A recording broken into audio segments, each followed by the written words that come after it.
talaga. Pero wait, Megan! Meg! Oh, kuya, ang init niya. I'm okay. Patulong naman. Sandali. Girls, pwede bang kumuha kayo ng balde na may tubig na malamig na may alcohol, please? Bilisan. Patipin po na rin ha. Ate Jane, I'm okay. Kaya. Huwag ka nang makulit, okay? Kailangan mo kami. Ate, Upo ka muna. Please, yung malaki na lang para kumakan yung ulo niya. Dito ka. Sige, sige. Akin na yun. Yung ate, Eto ba? malaki. Wait lang. Sandali. Oh, ito. Humiga ka na at makinig ka muna sa amin, okay? Hindi mo nga ininom yung gamot kanina. Yung kulit, Ate Jane. Dahan lang. Paano ba kasi ito? Ang taas ng lagnat niya kanina. Pinapainom ko ng gamot. Ayun, sobrang init tuloy. Ay, alam mo, Jenny, kami na dito. Pumunta ka na sa inyo. Kami na bahala. Hindi, wait lang, ate. Ay. Papantayan, tingnan mo. Sige. Usog ka konti, Megan, ha? Sandali lang. Ang init mo nga. Hello, Jenny. Anak, asan ka na? Papsi, okay lang po ba na bukas na lang po ako pumunta dyan? Next time ka na lang pupunta dito. May nangyari ba? Sakit Eh, sa'yo. si Megan po, inaapoy ng lagnat. Okay lang po ba na dito muna po ako matulog?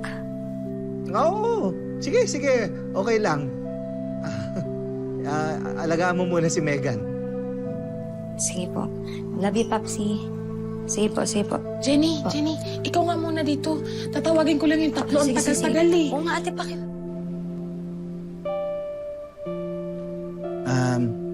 Paabot nung menudo.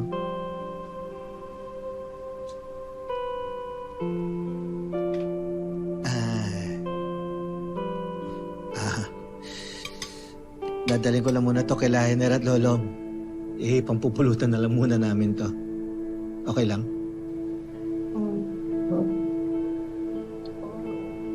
Sige, tatawagan ko na rin din si Sunny. Next muna ako, ha?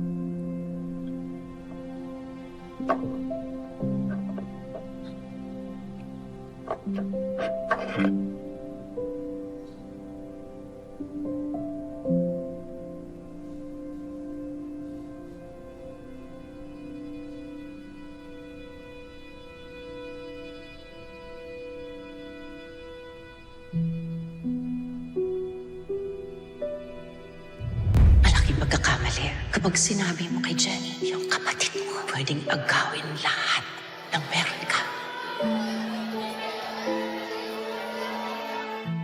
Lola,